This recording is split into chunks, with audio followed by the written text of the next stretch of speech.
Hi friends, welcome to market GM. நான் உங்கள் கணேஷ். எல்லாரும் நல்லா இருக்கீங்களா ஃப்ரெண்ட்ஸ்? இன்னைக்கு இந்த வீடியோவில் நம்ம என்ன பார்க்க போகிறோம்னா, புல் கால் ஸ்ப்ரெட்னு ஒரு ஆப்ஷன் ஸ்ட்ராட்டஜியை பார்க்க போகிறோம். இதை டெபிட் கால் ஸ்ப்ரெட்னு கூட சொல்லுவாங்க. இந்த ஸ்ட்ராட்டஜியை நம்ம பயன்படுத்தினா நம்மளுடைய ரிஸ்க் ரிவார்டை நம்ம ஒரு சிறப்பான விதத்தில் நம்மளால் மேனேஜ்மெண்ட் பண்ண முடியும். அதுதான் இந்த ஸ்ட்ராட்டஜியில் ஒரு முக்கியமான விஷயமே. ஸோ இந்த ஸ்ட்ராட்டஜியை பற்றி நம்ம முழுமையாக பார்க்கலாம். அதே மாதிரி உங்ககிட்ட ஒரு சின்ன ரிக்வெஸ்ட், நம்ம சேனலை சப்ஸ்கிரைப் பண்ணாமல் பார்த்துருந்தீங்கன்னா ப்ளீஸ் சப்ஸ்கிரைப் பண்ணிக்கோங்க. ஏன்னா நீங்கள் செய்கிற அந்த சின்ன உதவி எனக்கு மிகப்பெரிய அளவில் பயனுள்ளதாக இருக்கும். இப்போ வீடியோக்குள்ளே போயிடலாம். இந்த புல் கால் ஸ்ப்ரெட் ஆப்ஷன் ஸ்ட்ராட்டஜியை நம்ம எப்போ பயன்படுத்துவோம்னா, மார்க்கெட் ஸ்லைட்டாக புல்லிஷாக இருக்குது, ஆனால் ரொம்ப புல்லிஷாக இல்லை. அந்த மாதிரி சுச்சுவேஷனில் இந்த ஸ்ட்ராட்டஜியை நம்ம பயன்படுத்துவோம். அதாவது நம்ம வாங்கணும்னு நினைக்கிற இண்டெக்ஸோ இல்லை ஸ்டாக்கோ ஓரளவுக்கு ஏறும், அதோட ப்ரைஸ் ஓரளவுக்கு ஏற வாய்ப்பு இருக்குது, ஆனால் ரொம்ப ஏறத்துக்கு வாய்ப்பு இல்லை. இதை நம்ம டெக்னிக்கலாக அனலைஸ் பண்ணி பார்க்கும்போது தெரியுது நம்மளுக்கு. அந்த மாதிரி கண்டிஷனில் இந்த ஸ்ட்ராட்டஜியை நம்ம பயன்படுத்தலாம். இந்த ஸ்ட்ராட்டஜியை நம்ம பயன்படுத்துறதால நமக்கு ரெண்டு விதமான பெனிஃபிட் இருக்குது. முதல் பெனிஃபிட் என்னென்னா, நம்ம கரெக்டான ஓரளவுக்கு கரெக்டான ரிஸ்க் ரிவார்டை நம்ம மெயின்டைன் பண்ண முடியும். வெறும் கால் ஆப்ஷனை மட்டும் நம்ம வாங்கினோன்னா நம்மளோட ரிஸ்க் ரிவார்டு கரெக்டாகவே இருக்காது, அங்கே ரிஸ்க் ரிவார்டே இருக்காது. நம்ம போச்சுன்னா மொத்த அமௌண்ட்டுமே நம்மளுக்கு வைப்பப் ஆகி போயிடும். ஸோ நம்ம இந்த ஸ்ட்ராட்டஜியை பயன்படுத்துறதால நம்ம ரிஸ்க் ரிவார்டை மெயின்டைன் பண்ண முடியும். ரெண்டாவது நம்ம ஒரு வெறும் கால் ஆப்ஷனை வாங்கினோன்னா அதோட ப்ரீமியம் அமௌண்ட் அதிகமாக இருக்கும். அந்த ப்ரீமியம் நம்ம பே பண்ணுற அந்த ப்ரீமியத்தை கொஞ்சம் கம்மி பண்ணிக்கலாம். ஓகேவா? அதுக்காகவும் நம்மளுக்கு ஒரு பெனிஃபிட்டாக இந்த ஸ்ட்ராட்டஜி யூஸ் ஆகுது. இதில் ட்ராபேக்குன்னு பார்த்தீங்கன்னா ரெண்டு ட்ராபேக் இருக்குது. என்னென்னா, நம்ம வெறும் கால் ஆப்ஷனை மட்டும் நம்ம வாங்கினோன்னா நம்மளுடைய ப்ராஃபிட் அன்லிமிட்டடான ப்ராஃபிட் இருக்குது. ஒருவேளை மார்க்கெட் ரொம்ப நல்ல புல்லிஷாக போயிடுச்சுன்னா நம்மளுக்கு அன்லிமிட்டட் ப்ராஃபிட் கிடைக்க வாய்ப்புகள் இருக்குது. ஆனால் இந்த ஸ்ட்ராட்டஜி நம்ம பயன்படுத்தும் போது நம்ம ப்ராஃபிட் ஒரு லிமிட்டட் ஆகிடுது, ரிஸ்க்கும் லிமிட்டட் ஆகிடுது. ஸோ இது ஒரு அளவுக்கு இது ஒரு லிமிட்டேஷன் இருக்கிறதால இது ஒரு சின்ன ட்ராபேக்காக நம்ம பார்க்கலாம். அடுத்தது பொதுவாக வெறும் கால் ஆப்ஷனை மட்டும் நீங்கள் வாங்க போகிறீங்கன்னா உங்கள்கிட்ட ஒரு 10,000லேருந்து 15,000க்குள்ளே இருந்தாலே நீங்கள் நல்லாவே அதில் வாங்கி பை பண்ண முடியும். ஓகேவா? ஆனால் இந்த ஸ்ட்ராட்டஜி நீங்கள் பயன்படுத்தும் போது உங்கள் மார்ஜின் அமௌண்ட் ஒரு 50,000லேருந்து ஒரு 80,000 1 லட்சம் வரைக்கும் நீங்கள் வைக்கிற மாதிரி இருக்கும். நீங்கள் எந்த ப்ரீமியம் எந்த ஸ்ட்ரைக் பேஸை வச்சு நீங்கள் பண்ணுறீங்களோ அதோட ப்ரீமியம் எந்த மாதிரி இருக்கோ அதை பேஸ் பண்ணி நீங்கள் அந்த மார்ஜின் அமௌண்ட்டை வைக்கிற மாதிரி இருக்கும். ஸோ இந்த ரெண்டு விஷயம்தான் இந்த ஸ்ட்ராட்டஜியில் இருக்க ட்ராபேக்.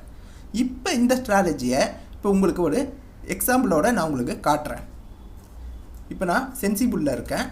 இதில் ஸ்ட்ராட்டஜி பில்டருக்குள்ளே போயிட்டு இப்போ நான் இதை நான் பேங்க் நிஃப்டியை வச்சு காட்டுறேன். பேங்க் நிஃப்டியோட எக்ஸ்பிரி இந்த மந்தோட லாஸ்ட்டு. இந்த ஸ்ட்ராட்டஜி எப்படி நம்ம பயன்படுத்துவோம்னா, அட் த மணி இல்லைனா இந்த மணி, சரியா, ஏடிஎம் இல்லைனா ஐடிஎம், இதில் ஒரு காலை நம்ம பை பண்ணுவோம். நான் இந்த மணியில் ஒரு கால் ஆப்ஷனை பை பண்ணுறேன்.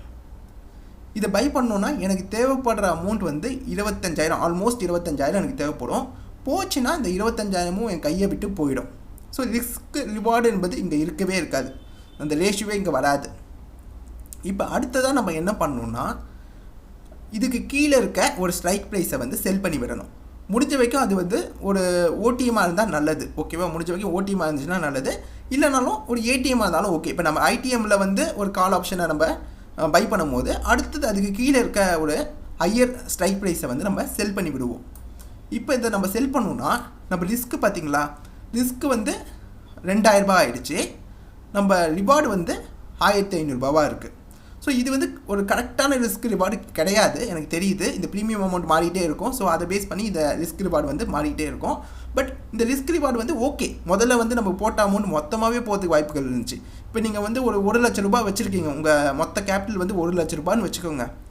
அப்படி 1 லட்ச ரூபாய் நீங்கள் வச்சு ட்ரேட் பண்ணுறீங்கன்னா ஒரு நாளைக்கு நீங்கள் ஒரு 2% உங்களுக்கு லாஸ் ஆனால் பிரச்சனை கிடையாது. ஓகேவா? ஒரு மாதத்துக்கோ இல்லை ஒரு நாளைக்கு ஒரு 2,000 நீங்கள் லாஸ் பண்ணிங்கன்னா அது உங்களுக்கு இஷ்யூவாக இருக்காது. அதுவே ப்ராஃபிட்டும் ஒரு டீசெண்டாக நியர்பையில் இருந்துச்சுன்னா உங்களுக்கு கரெக்டாக இருக்கும். ஸோ இந்த விஷயத்துக்காக தான் இந்த ஸ்ட்ராட்டஜியை நம்ம பயன்படுத்துது. மெயின் ரீசனே இந்த ரிஸ்க் ரிவார்டு தான். ரெண்டாவது, நீங்கள் பே பண்ணுற ப்ரீமியம் உங்களுக்கு கம்மியாகும். இதுவே இந்த செல் பண்ணுறத நீங்கள் ரொம்ப வெளியே செல் பண்ணிங்கன்னா, அவுட் ஆஃப் த மணியில் ரொம்ப வெளியே செல் பண்ணிங்கன்னா உங்கள் ரிஸ்க் வந்து ஓரளவுக்கு அதே தான் வரும். ரிஸ்க் ரிவார்டு வந்து ஓரளவுக்கு இது பெட்டராகவே வருது. பட் நீங்கள் வந்து அந்த லாஸ் அமௌண்ட் வந்து உங்களுக்கு கொஞ்சம் அதிகமாக இருக்கும். ஓகேவா? இப்போ ஒரு 5000 ரூபாய் என்பது 1 லட்ச ரூபாய் வச்சு நீங்கள் ட்ரேட் பண்ணுறீங்கன்னா 5000 என்பது 5500 என்பது கொஞ்சம் பெரிய அமௌண்ட்டு. ஸோ இந்த மாதிரி மாறும். இது இன்னொன்று இன்றைக்கி நம்ம நிஃப்டி எக்ஸ்பிரி இருக்குது, அதை வச்சு உங்களுக்கு நான் காட்டுறேன். இது ரெண்டுமே கிளியர் பண்ணிடுறேன். இப்போ நான் நிஃப்டி எடுத்துக்கிட்டேன். நிஃப்டியில் வந்து இன்றைக்கி எக்ஸ்பிரி இருக்குது. ஓகேவா? இப்போ எக்ஸ்பிரி போயிட்டுருக்கு. இதை வச்சு நான் உங்களுக்கு காட்டுறேன். இப்போ நான் ஏடிஎம் வந்து பை பண்ணுறேன். கால் ஆப்ஷன் ஏடிஎம்மில் பை பண்ணிட்டேன். இதுக்கு நான் ப்ரீமியம் எவ்வளோ கட்டணும்னா 2735 ரூபா கட்டுற மாதிரி இருக்கும். லாபம் வந்துச்சுன்னா அன்லிமிட்டடாக எனக்கு இருக்கும். ஓகேவா? பட் அந்த அளவுக்கு வருமானு கேட்டிங்கன்னா இன்றைக்கி மார்க்கெட் கண்டிஷனில் வரதுக்கு வாய்ப்பு கம்மி. ஏன்னா இன்னும் ஒரு 3 மணி நேரத்தில் நம்மளுக்கு மார்க்கெட் வந்து முடிய போகுது. நம்மளுக்கு எவ்வளோ அமௌண்ட்டு தேவைப்படுதுன்னு பார்த்தீங்கன்னா 2180 ரூபா ஆல்மோஸ்ட் அந்த அமௌண்ட்டு தேவைப்படுது. இப்போ நான் வச்சுருக்க அமௌண்ட்டே வந்து ஒரு 1 லட்சம் தான் வச்சுருக்கேன்னு வச்சுங்களேன். கரெக்டாக என்கிட்ட 1 லட்சம் இருக்குன்னா 2000 ரூபாய் என்பது 2% ரிஸ்க்கு தான். பட் இந்த ரிஸ்க்கை இன்னும் கம்மி பண்ணணும்னு நான் நினச்சேன்னா இதை வாங்கிட்டேன். கீழே இருக்க ஒரு ஓடிஎம் கால் ஆப்ஷனை வந்து நான் செல் பண்ணுறேன். இதை நான் செல் பண்ணுறதால பார்த்தீங்களா என்னோடய ரிஸ்க் ரிவார்டு எப்படி எவ்வளோ பெட்டர் ஆகிடுச்சு பார்த்தீங்களா? இப்போ எனக்கு ப்ராஃபிட் வந்துச்சுன்னா 2674 ரூபா வரும். ஓகேவா? ஸோ அதுவே லாஸ் வந்துச்சுன்னா 1076 ரூபா வரும். ஸோ என்னோடய ரிஸ்க் ரிவார்டு வந்து சூப்பராக வந்துருச்சு. எனக்கு கரெக்டான பர்சன்டேஜ் வந்துருச்சு. பட் இதுக்கு தேவைப்படுற அந்த ஃபண்டு வந்து பார்த்திங்களா எனக்கு ஆல்மோஸ்ட் 80,000 வந்துருச்சு. ஓகேவா? 80,000 ரூபாய் இருந்துச்சுன்னா இன்றைக்கி இந்த ஸ்ட்ராட்டஜி நான் பயன்படுத்த முடியும்.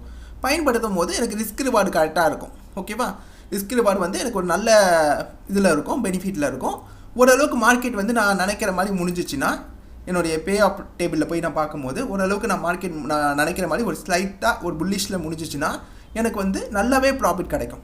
ஓகேவா? ஓரளவுக்கு ஸ்லைட்டாக நல்லா முடிஞ்சதாலே எனக்கு ப்ராஃபிட் வந்து நல்லா கிடைக்கும். ஸோ இந்த மாதிரி கண்டிஷனில் தான் இந்த ஸ்ட்ராட்டஜி நம்ம பயன்படுத்தணும். இந்த ஸ்ட்ராட்டஜி வந்து இப்போ நான் சொன்னது வந்து உங்களுக்கு புரிஞ்சிருக்கும்னு நினைக்கிறேன். ஏன்னா நான் உங்களுக்கு காட்டிட்டேன் அதோட ரிஸ்க் ரிவார்டு எப்படி இருக்கும், அதோட பே ஆஃப் டேபிள் எப்படி இருக்குது, அதே மாதிரி இந்த ஸ்ட்ராட்டஜி எப்படி பயன்படுத்தணும்னு நான் சொல்லிட்டேன். நீங்கள் பக்கத்தில் தான் செல் பண்ணணும்னு அவசியம் கிடையாது. நீங்கள் கீழே போய் கூட செல் பண்ணலாம். நீங்கள் அந்த மாதிரி கீழே போய் நீங்கள் பண்ணும்போது உங்கள் ப்ராஃபிட் லெவல் வந்து அதிகமாக இருக்கும். இந்த மாதிரி நீங்கள் கீழே செல் பண்ணிங்கன்னா உங்களுக்கு ப்ராஃபிட் இங்கே காட்டுற ப்ராஃபிட் வந்து அதிகமாக தெரியும். பட் அது அச்சீவ் ஆகுமான்னு பார்க்கும்போது அது வந்து அந்த எக்ஸ்பிரியை பேஸ் பண்ணி தான் உங்களுக்கு இருக்குது. ஓகேவா? இது வந்து இன்னும் 3 மணி நேரத்தில் எக்ஸ்பிரி முடிஞ்சிடும். அதுக்குள்ளே 25,550க்கு நிஃப்டி வருமானு கேட்டிங்கன்னா வரத்துக்கு வாய்ப்புகள் கம்மி. ஓகேவா? ஸோ நம்ம கிட்டே இருக்கிறத இது பண்ணி நம்மளோட லாஸை அந்த பே பண்ணுற அந்த ப்ரீமியத்தை கம்மி பண்ணுறதுக்கு தான் கரெக்டான வழியாக இருக்கும். ஸோ இந்த ஸ்ட்ராட்டஜி உங்களுக்கு புரிஞ்சிருக்கும்னு நினைக்கிறேன். இதில் ஏதாவது டவுட் இருந்துச்சுன்னா கமெண்ட்ஸில் கேளுங்க. கண்டிப்பாக எனக்கு தெரிஞ்ச விஷயங்களை உங்களுக்கு இன்னும் விளக்கி நான் சொல்கிறேன். இந்த வீடியோ உங்களுக்கு பிடிச்சிருந்தால் லைக் பண்ணுங்கள். மறக்காமல் நம்ம சேனலை சப்ஸ்கிரைப் பண்ணிக்கோங்க. Take care, by.